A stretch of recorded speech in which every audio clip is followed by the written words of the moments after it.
पाणथस्तच्या माध्यमातून आज आपण अशा वास्तूवर जाणार आहोत, अशा स्थापत्यावर जाणार आहोत ज्याचा संबंध थेट चक्रवर्ती सम्राट अशोक यांच्या घराण्याशी येतो, मौर्य घराण्याशी येतो। अशीच वास्तू आहे, या वास्तूच्या माध्यमातून स्थानिकांचा सुद्धा संबंध येतो। या वास्तूवरती ही अपूर्ण वास्तू आहे, अपूर्ण स्थापत्य आहे, पण इथे कुठलाही शिलालेख नसताना सुद्धा ही वास्तू बौद्ध लेणी आहे हे कसं आपण समजून घेणार आहोत। कोणत्याही धार्मिक मान्यता नसताना देखील ही वास्तू बौद्ध आहे हे आपण कसं पुरावे याचे देऊ शकतो। या वास्तूचा संबंध वसईच्या किल्ल्याशी येतो, या वास्तूचा संबंध कानेरी लेणीशी येतो। इथूनच जवळ असलेल्या प्राचीन कल्याण बंदराचा संबंध देखील येतो। तर कोणती आहे ही वास्तू आपण आज ते पाहणार आहोत, त्यामुळे या व्हिडिओमध्ये तुम्ही शेवटपर्यंत थांबा आणि या वास्तूचा आपण हळूहळू इतिहास उजेडात आणणार आहोत। तर सोबत शेवटपर्यंत राहा आणि व्हिडिओ शेवटपर्यंत पहा। आपण पाणथस्तच्या माध्यमातून आता त्या वास्तूवर जाणार आहोत।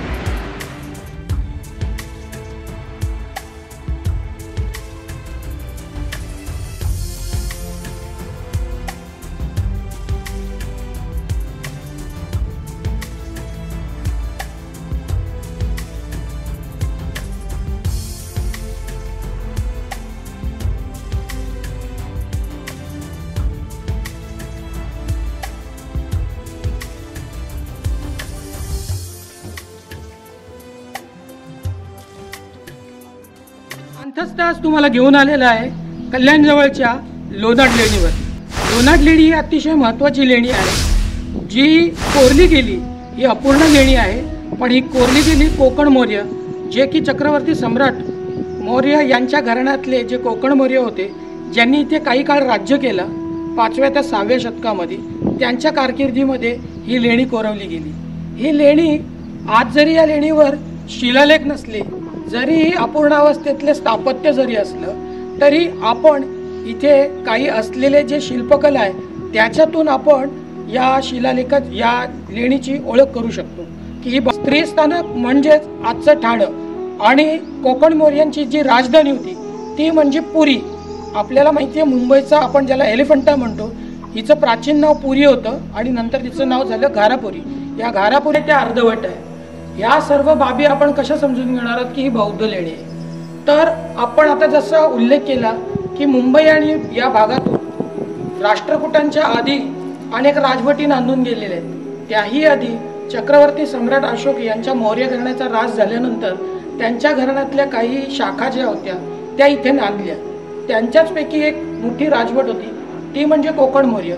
या कोकण मौर्यांनी इथे राज्य केलं आणि त्या कोकण मौर्यांच्याच एका राजघराण्यातलं राजदरबारातलं प्रसंग इथे समोरच्या पॅनलमध्ये आपल्याला दिसतो। हा कोकण मौर्यांच्याच पैकी एक राज्यघराण्यातला जो शासक होते त्यांचा हा पॅनल आहे। त्या पॅनलमधून आपल्याला बऱ्याचशा गोष्टी कळून येतात। राजे कसे आपण ओळखायचे ते तिथे गेल्यावर आपल्याला समजून येतं, त्याच्यातून आपण समजू शकतो।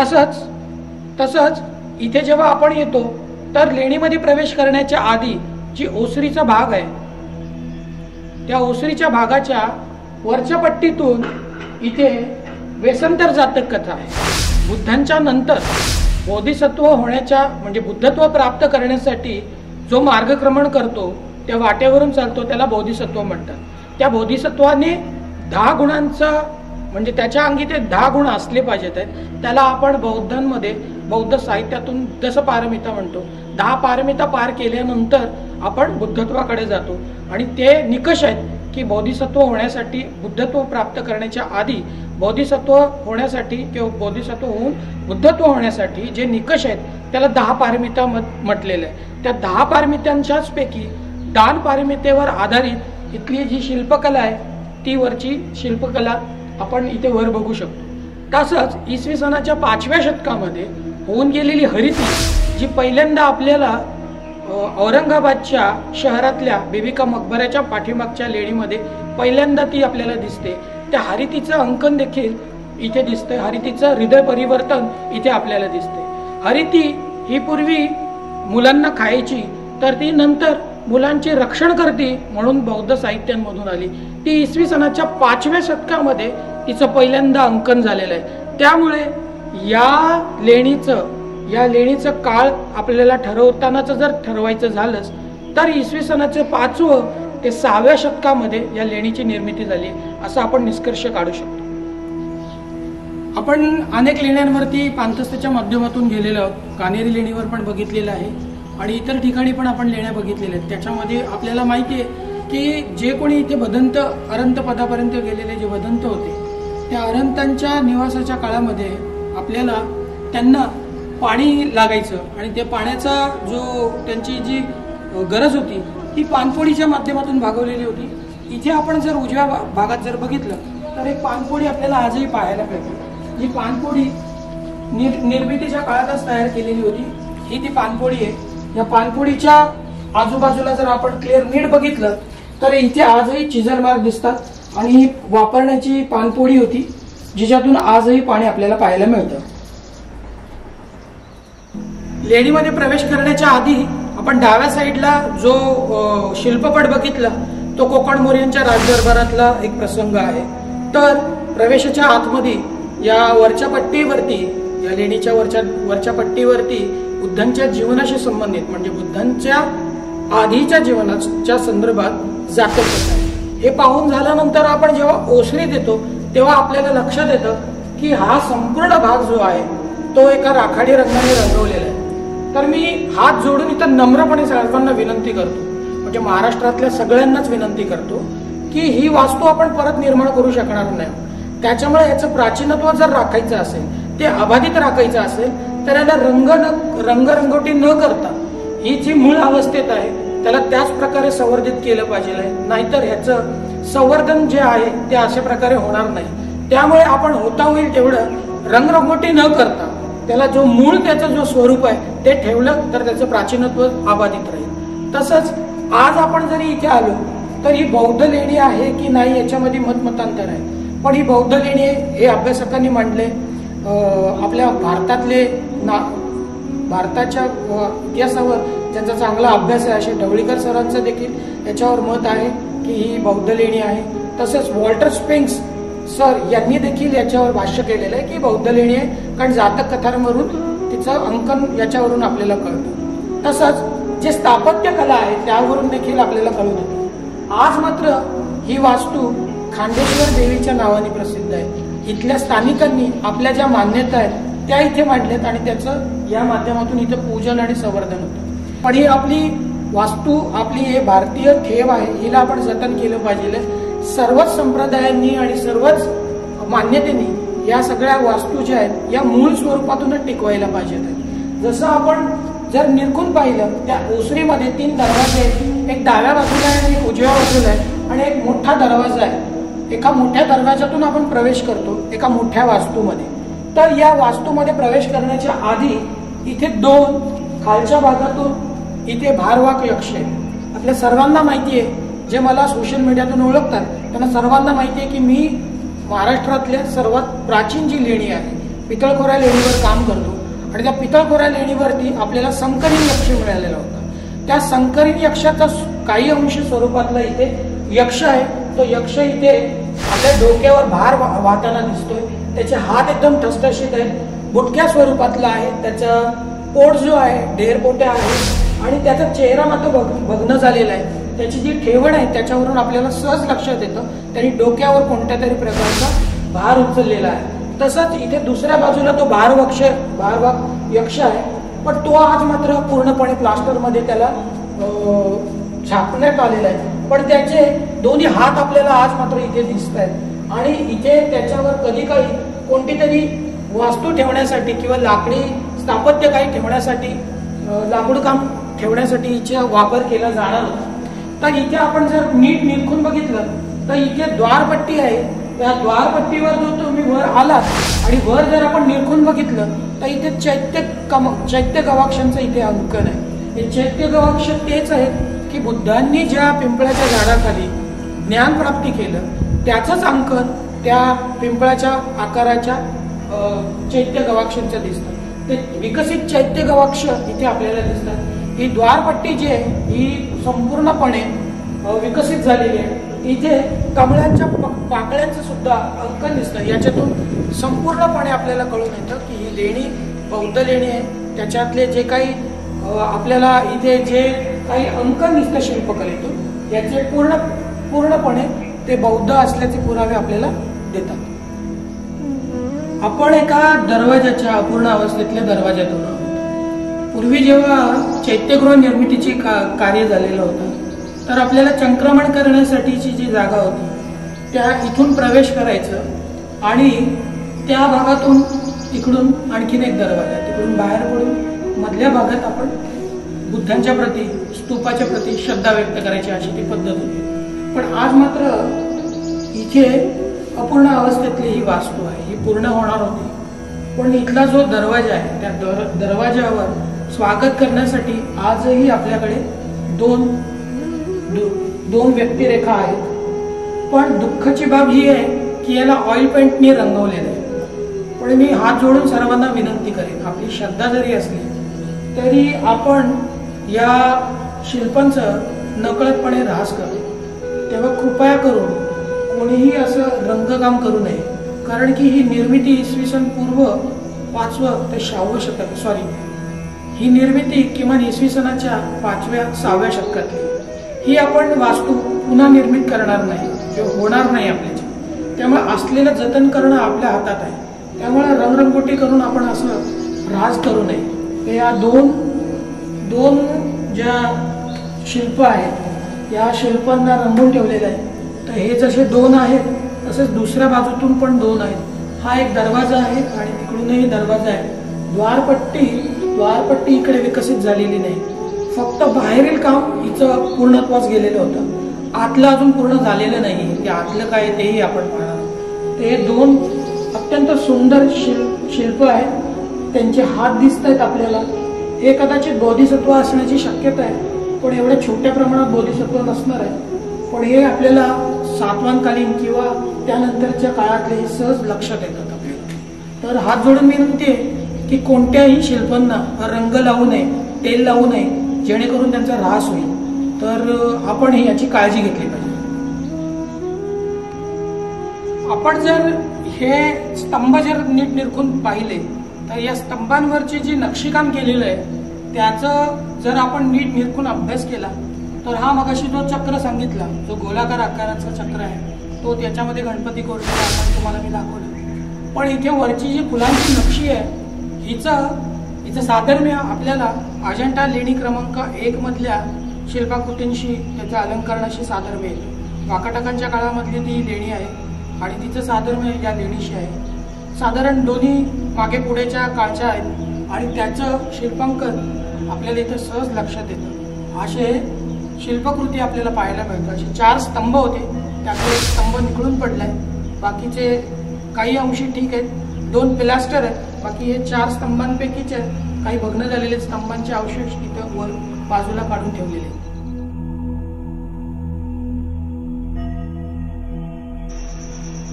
चैत्यगृहामध्ये जाण्यासाठी ही एवढी मोठी वास्तू निर्माण केलेली होती. हिची लांबी आणि रुंदी एवढी आहे. पण इथे या वास्तूमध्ये जाण्यासाठी इकडे खोदकाम होणार होतं, इकडे आणखीनही काम होणार होते. त्याचे पुरावे इथे दरवाजाच्या स्वरूपात आपल्याला पाहायला मिळतात.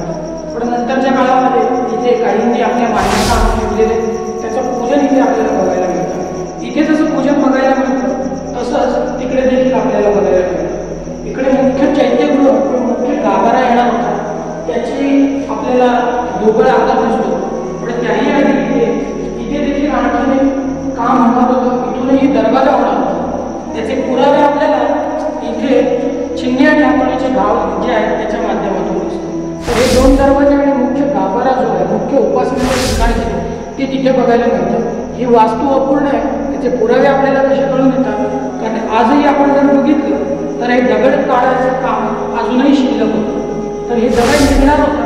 पण मधल्या काळामध्ये इसवी सनाच्या 5व्या-6व्या शतकामध्ये मोठ्या प्रमाणात हुणांचं इकडे आक्रमण झालं आणि मोठ्या प्रमाणामध्ये आक्रमण झाल्या कारणाने हुणांच्या येण्याने इथली जी शिल्पकला, स्थापत्यकला जी होती मधल्या काळामध्ये थांबली. यामुळे या लेणीचं काम जे आहे ते अपूर्ण राहिले. त्याच्या भिंती अजून सरळ होणार होत्या. चिझल वर्क आपल्याला आजही दिसतो. म्हणजे चिझल वर्क आपल्याला याच्यावरून कळून येतं की सुरुवातीचं बेसिक जे होतं ते काम इथे झालेलं दिसते. इथे हा दरवाजा होता, त्या दरवाजाच्या बाजूचा जो दगड आहे तो काढायचं काम अजूनही शिल्लक आहे. हे निघणार होतं तर दरवाजाचं जे स्वरूप आहे ते काटकोण्यात आहे. आपण जर नीट निरखून बघितलं तर काटकोण्यात आहे, तर ते आपल्याला दिसून येतं असं मोठ्या प्रमाणात आहे. हे बांधकामाचं जे काम आहे ते महत्त्वाचं आहे. पण मग आता आणखीनही बरीचशी कामं इथे होणार होती जी झालेली नाही. आता याच्या जाण्याचा जो प्रवेश मार्ग होता तो आता हे विटांचं बांधकाम केलेलं आहे. पण इकडे आतमध्ये या गाभाऱ्यामध्ये चैत्यगृह किंवा आणखीनही काही उपासनेसाठी बुद्धांची मूर्ती अथवा इतर काही होणार होती, पण ते आज झालेलं नाही. पण इथल्या स्थानिकांनी खंडेश्वरी देवीचं स्वरूप जे आहे, जी मान्यता आहे, आई म्हणून आपण पुजतो आणि ते तिथं अंकन आपल्याला बघायला मिळतं. आता इथे देखील आपण पाहिलं निरखून तर इथे तेच अंकन जे बाहेर आपल्याला आपण जर बघितलं त्याचंच अंकन इथे देखील दिसतंय. तर कोळी समाज जो आहे तो समुद्राशी संबंधित असलेला नाही, इथे पण आपल्याला तेच दिसून येतं. याच प्रकारे हे सगळं स्थापत्य जे आहे ते पूर्णत्वास गेलेलं नाहीये, कारण की हे अर्धवट काम आहे.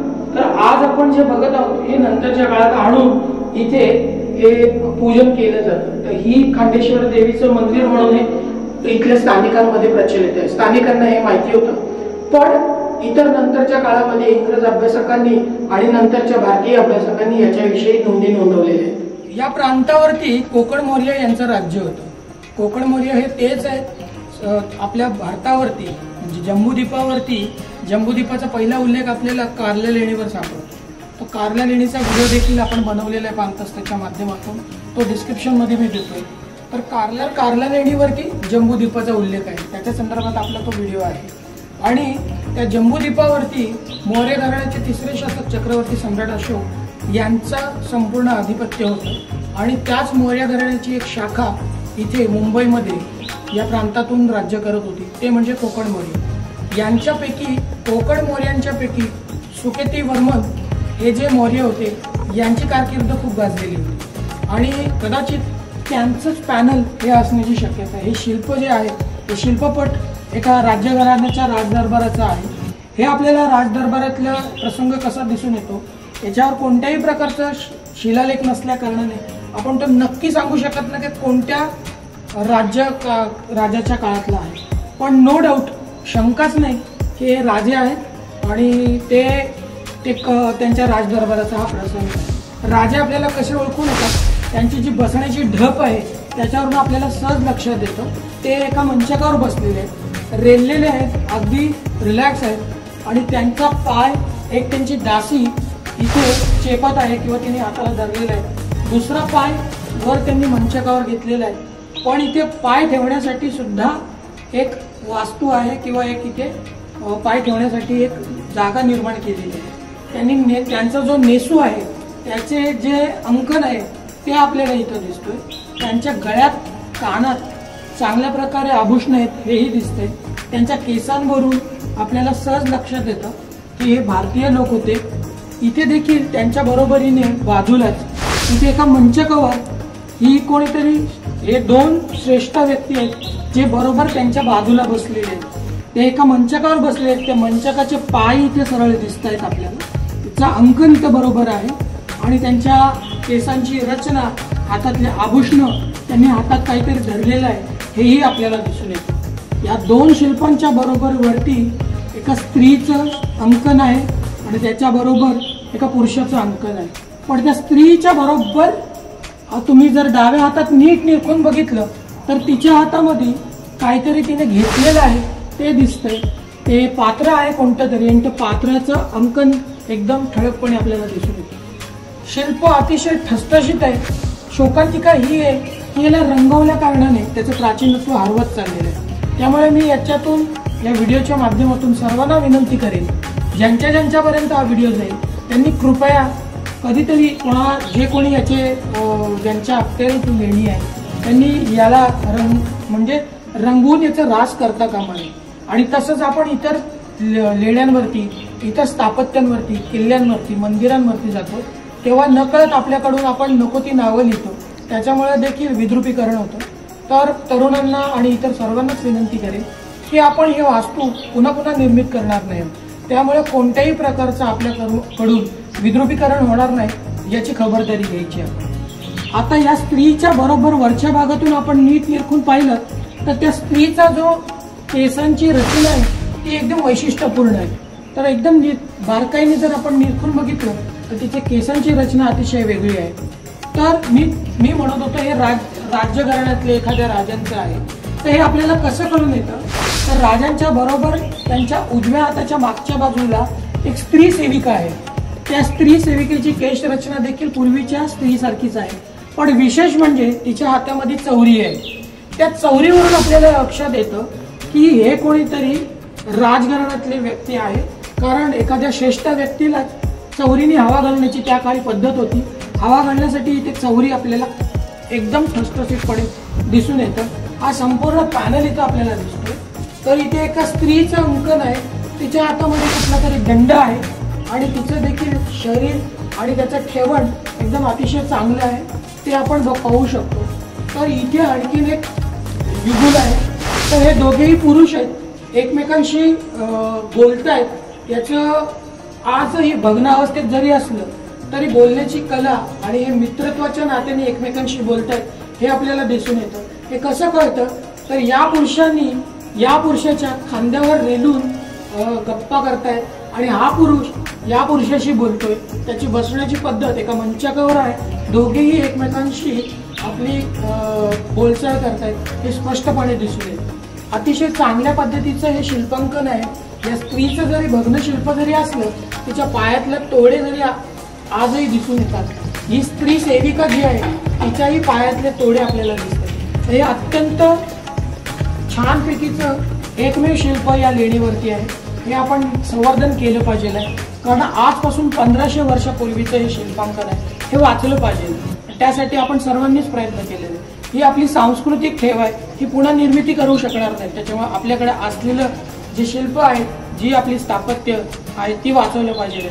एवढं म्हणून आपण आजचं हे शिल्पांकन संपूर्णपणे समजून घेतलेलं आहे। विशेष म्हणजे या शिल्पाच्या वरच्या भागातून मकर तोरण आहे, ते देखील अतिशय चांगल्या पद्धतीचं आहे। तर वॉटर स्प्रिंग सरांचं म्हणणं आहे जर हे पूर्णत्वास गेलं असतं तर अजिंठ्याच्या धर्तीवर ही देखील तेवढ्याच महत्वाची लेणी असते। तर आज आपण एक अत्यंत चांगल्या वास्तूला मुकत आहोत, हे कुठेतरी थांबलं पाहिजे आणि याला संवर्धन झालं। आपण हा अत्यंत मौल्यवान ठेवा गमावत चाललेलो आहोत। त्याचं कारण असं आहे की या पहाडावरती जो पाणी गळतोय, म्हणजे जो पावसाचं पाणी पडतोय, तर या पहाडाच्या वर जो काही दर्शनी भाग होता तो इथला पावसाचं पाणी गळून गळून इथला नष्ट झाला। तिथली जी जातक कथेचा काही मधला जो भाग आहे तो तुटून गेलेला आहे। तसंच इथे पाणी गळून गळून काही शिल्प इथली नष्ट झालेली आहे। तर याच्यावर छप्पर आपण टाकलं पाहिजे, जेणेकरून हा शिल्पाचा ऱ्हास थांबवू शकू आपण। कारण की हे इतिहासाचे अमूल्य ठेवे आहेत, हे मूक साक्षीदार आहेत इतिहासाचे, आणि हे नकळतपणे आता नष्ट होत चालले।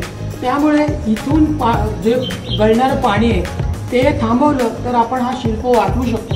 कारण इथे जी एक स्त्री होती तिच्या हातात देखील तशीच सजवलेली थाली होती, ती आज नष्ट झालेली आहे। ती स्त्री काही अंशी दिसते, तिचे हात काही अंशी दिसतात, पण इथून सतत पाणी येत असल्या कारणाने याचं या शिल्पांचं झीज सुरू आहे आणि झीज आपण थांबवू शकतो, हे आज आपल्या हातात आहे। तर हे आपण संवर्धित करण्यासाठी आपण सर्वांनीच प्रयत्न केले पाहिजेत। भारतीय नागरिक म्हणून आपली ही जबाबदारी आहे आणि आपण सगळ्यांनीच ती पार पाडली पाहिजे। बुद्धत्व प्राप्त करण्याच्या दिशेने मार्गक्रमण करणाऱ्या व्यक्तीला बोधिसत्व म्हणतात। त्या बोधिसत्वाला दशपारमिता पार कराव्या लागतात। त्या दशपारमितांच्याच पैकी दान पारमितेवर आधारित वेसंतर जातक कथा आहे। बुद्ध धम्मात 500च्याहून अधिक जातक कथा आहेत। वेसंतर जातक कथा ही जेंतूरचा राजा संजय आणि राणी फुसती यांचा मुलगा वेसंतराच्या बलिदानाची कथा आहे। असे म्हणतात की वयाच्या अवघ्या 8व्या वर्षी जेव्हा वेसंतराने परोपकाराचे व्रत घेतले तेव्हा पृथ्वी हादरली। वयाच्या 16व्या वर्षी त्यांचा विवाह मुदीशी झाला। त्यांना जाली नावाचा मुलगा आणि कानाजीना नावाची मुलगी होती। त्या काळात कलिंग राज्यात भीषण दुष्काळ पडला होता। लोक अन्न आणि पाण्यासाठी ओरडू लागले. जेंतूरच्या राज्यात एक पांढरा हत्ती होता हे तिथल्या लोकांना कळले की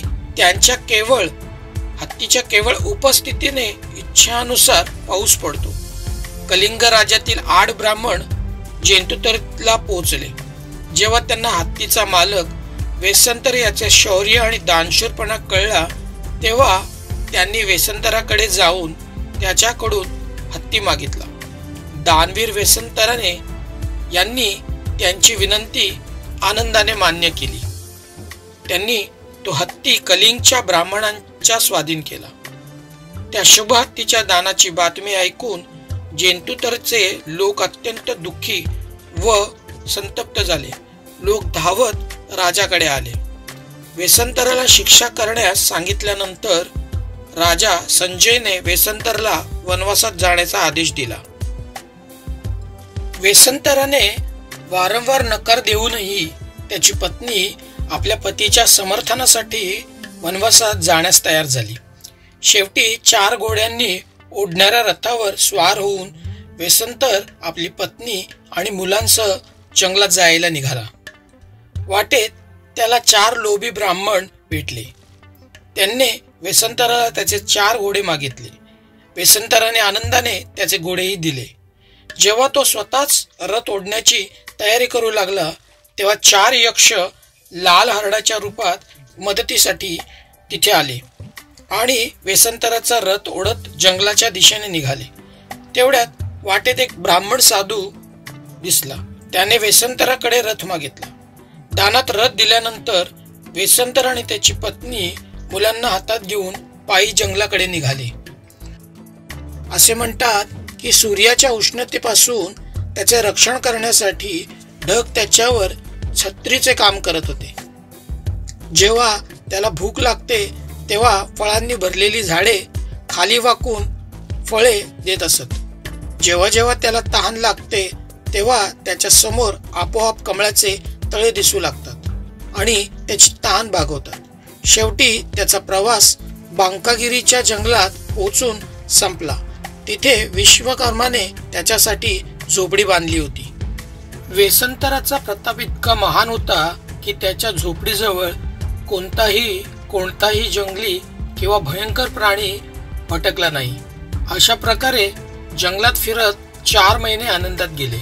एके दिवशी जेव्हा मदी अन्न गोळा करण्यासाठी जंगलात गेली होती आणि मुले झोपडी बाहेर खेळत होती तेव्हा जुजुका नावाचा एक गरीब आणि वृद्ध ब्राह्मण वेसांतराच्या झोपडीजवळ पोहोचला. त्या म्हाताऱ्याला आपल्या तरुण बायकोची घरची कामे वगैरे करण्यासाठी गुलामाची गरज होती. म्हणून त्याने वृद्ध जुजुकाला वेसंतराच्या मुलांना देणगी म्हणून आणण्यासाठी पाठवले. कारण वेसंतराच्या बलिदानाची बातमी सर्वत्र पसरली होती. जुजुकाने आपल्या 2 मुलांसाठी भेट म्हणून वेसंतराकडे मागणी केली आणि त्या मुलांचे हातपाय वेलीने बांधून त्यांना निर्दयीपणे मारहाण करून आणि ओढत नेत त्यांच्या वाटेवर गेला. संध्याकाळी उशिरा मदी परत आल्यावर झोपडीत मुले न दिसल्याने रडत रडत तिने वेसंतराला त्यांचा पत्ता विचारला, पण वेसंतर उत्तर देत राहिला. वेसंतराच्या या महान यज्ञामुळे पृथ्वी हादरली आणि त्याच वेळी सिनेरू पर्वतही हादरला. त्यामुळे शक्र किंवा इंद्र देखील हादरले आणि संपासीच्या वेशात तो आपल्या दान धर्माची परीक्षा घेण्यासाठी वेसंतराच्या झोपडीजवळ आला. तेथे त्याने वेसंतराला आपल्या पत्नीसाठी दान मागितले. वेसंतर यांनीही मदीला दान केली. मदीच्या हृदयातून एकही उसासा किंवा रागाचा शब्द निघाला नाही. वेसंतराच्या बलिदान सक्रासाठीही आदरणीय होता.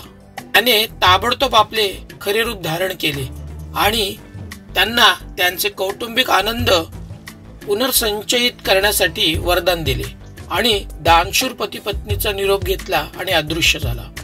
त्यावेळी कलिंगाकडे जाणारा जुजुका रस्ता चुकला आणि रक्तबंबाळ मुलांसह जेंतूतरला पोहोचला. तोपर्यंत सैनिकांनी जुजुकाकडे संशयाने पाहिले, कारण तो कोणत्याही प्रकारे मुलांचा पालक किंवा नातेवाईक असल्याचे दिसत नव्हते. म्हणून त्यांनी त्याला पकडून राजाकडे नेले. राजा संजयने लगेच त्याचे रक्त ओळखले आणि नाममात्र किमतीत नातवंडे विकत घेतली. अचानक संपत्तीचा उपभोग घेणे जुजुकाच्या नशिबात नव्हते, कारण दुसऱ्याच दिवशी तो अति अन्न खाल्ल्याने त्याचा मृत्यू झाला. त्या दिवशी पांढरा हत्ती कलिंग सोडून जेंतुतरला परतला. राजा आपल्या सैनिकांसह वांकगिरीला गेला आणि राजकुमार वेसंतर आणि मदी यांना आपल्या राज्यात परत आणले.